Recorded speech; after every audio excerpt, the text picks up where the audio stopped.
दोस्तों, कई circuit board में, एम्पलीफायर बोर्ड या मदरबोर्ड में -12 वोल्ट और +12 वोल्ट की जरूरत पड़ती है।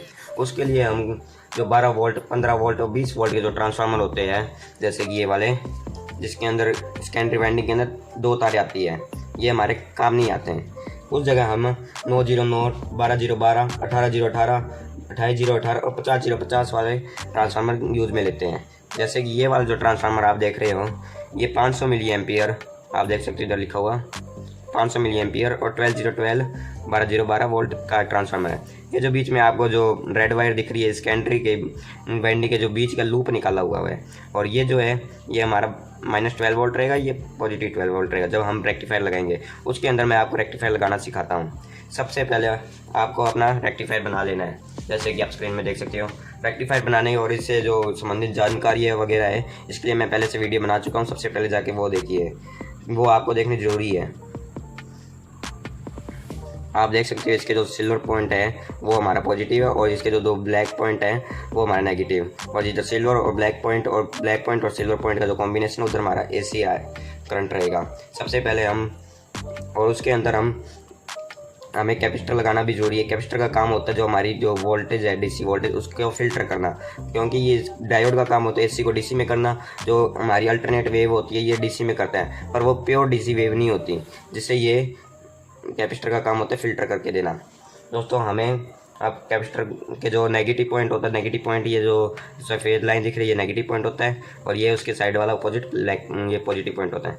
वैसे इसमें हम इसके नेगेटिव पॉइंट और पॉजिटिव पॉइंट सीरीज़ के अंदर इसका कनेक्शन करेंगे, जैसा कि मैं आपको करके दिखाता हूँ।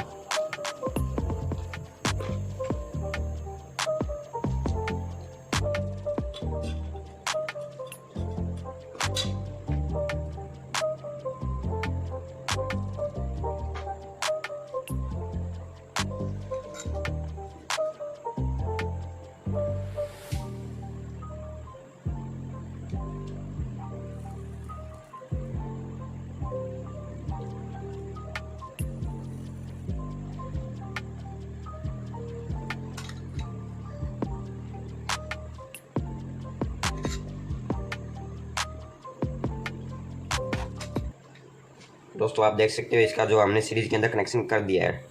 अब हमें जो है इसका जो पॉजिटिव पॉइंट और ये जो आप नेगेटिव पॉइंट, ये जो हमारा नेगेटिव पॉइंट बन गया है और ये हमारा पॉजिटिव पॉइंट है, इसका हमें रेक्टिफायर के साथ कनेक्शन करना होगा।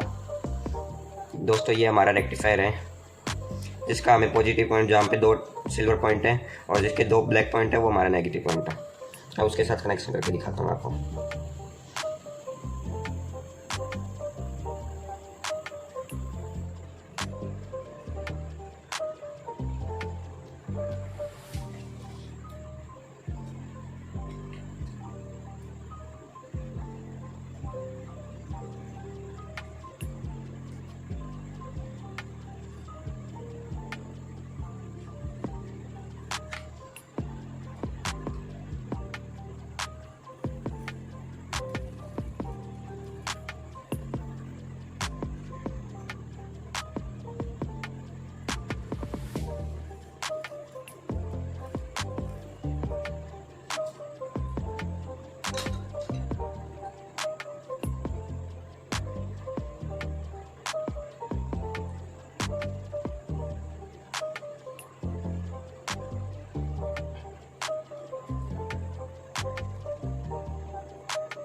का कनेक्शन कर दिया है। पॉजिटिव कैपेसिटर का पॉजिटिव सिरा और ब्रिज रेक्टिफायर के पॉजिटिव सिरे में लगा दिया, और नेगेटिव सिरा ब्रिज रेक्टिफायर के नेगेटिव सिरे में लगा दिए हैं।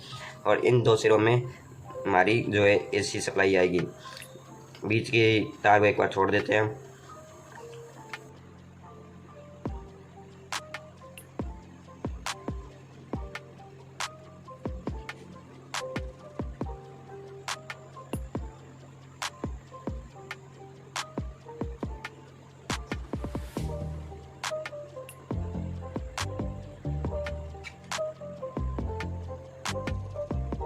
दोस्तों, आप देख सकते हो इन ट्रांसफार्मर के हमें इस 2 टर्मिनलों के कनेक्शन करती हैं। और ये जो आपका जो बीच वाला जो पॉइंट है हमारे ट्रांसफार्मर का 0, उसे हमें ये जो कैपेसिटर के जो जहाँ पे हमने सीरीज़ कनेक्शन किया है ना बीच में, इस पॉइंट में हम इसका कनेक्शन करना है।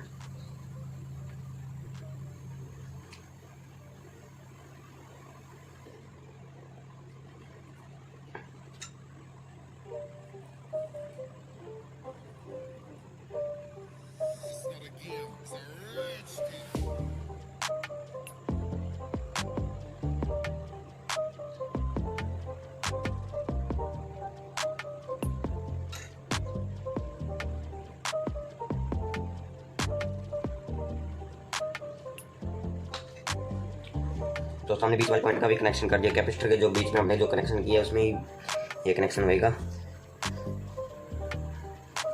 और दोस्तों मैं आपको बता देता हूँ, जो हमारे कैपेसिटर की जो वैल्यू रखनी है, जैसे कि आपका ट्रांसफार्मर 12 वोल्ट का है तो ये टोटल 24 वोल्ट का मिलता है। तो 24 वोल्ट का हमें 25, तो फिर आपको है ना 25 वोल्ट के 2 कैपेसिटर लेने हैं।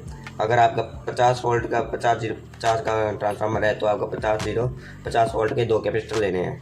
जितनी वोल्ट की आपका ट्रांसफार्मर है तो उतने वोल्ट के कैपेसिटर लेने हैं। और जो इसके माइक्रोफेरेड है, जैसे कि ये 2200 माइक्रोफेरेड है, ये बढ़िया है। और हमें माइक्रोफेरेड आपको कोशिश करनी है 1000 माइक्रोफेरेड से, जो जितने भी कैपेसिटर की जो माइक्रोफेरेड रेटिंग होएगी वो 1000 माइक्रोफेरेड से ऊपर की लेनी है आपको।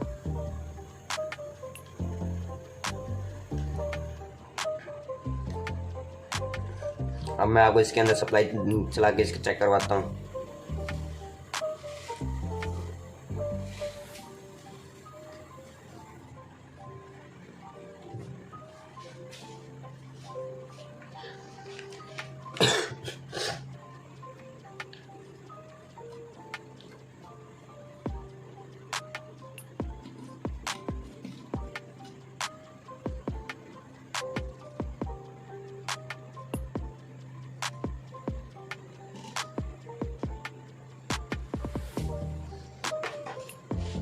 दोस्तों मैंने इसे सप्लाई से जोड़ दिया। अब मैं आपको सप्लाई दिखाता हूँ।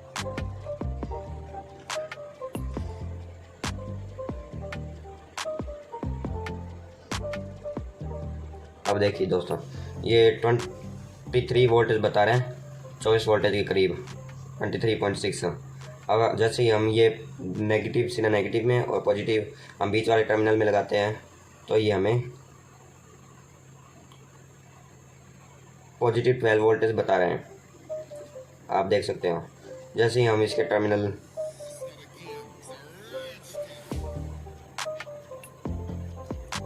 चेंज करेंगे, अब ये हमें नेगेटिव 12 वोल्टेज दे रहा है। जब भी आपको नेगेटिव 12 वोल्टेज और पॉजिटिव 12 वोल्टेज की जरूरत पड़ेगी तो आपको ट्रांसफार्मर और कैपेसिटर का इस प्रकार से संयोजन करना पड़ेगा। इस प्रकार से हमारा ये काम करते हैं। और दोस्तों आप इसमें लोड चला के दिखाता हूँ।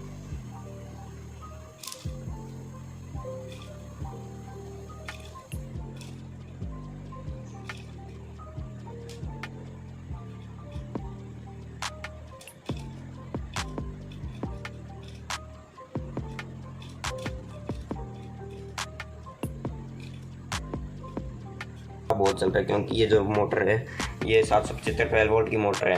ये 1-2 एम्पियर लेती है चलने के लिए। जो हमारा ट्रांसफार्मर है ये 500 मिली एम्पियर का, मतलब ये आधा एम्पियर का है। इस कारण से हमारी मोटर रुक के चल रही है। जब भी आप इससे बड़ा ट्रांसफार्मर भी लगा सकते हैं, पर आप एक चीज़ का ध्यान देना, जब भी आप ट्रांसफार्मर बड़ा लगाओगे तो जैसे ही तो जो आपके डायोड है उसका जो है एम्पियर के हिसाब से आते हैं, जैसे कि आप देख सकते हैं। अब जो मैंने डायोड लगाया है वो IN 4007 लगाया है। आपको अगर बड़े ट्रांसफार्मर लगाना है जैसे कि 1.5 एम्पियर का, 3 एम्पियर का, 6 एम्पियर का, तो आप IN 5408, IN 5399 5822 वाले डायोड लगा सकते हो। तो मेरे को है ना 500 मिली एम्पियर का ट्रांसफार्मर था मेरे पास, तो मैंने 1 एम्पियर का डायोड लगाया है। आशा करता हूँ आपको समझ आ गया हो। धन्यवाद।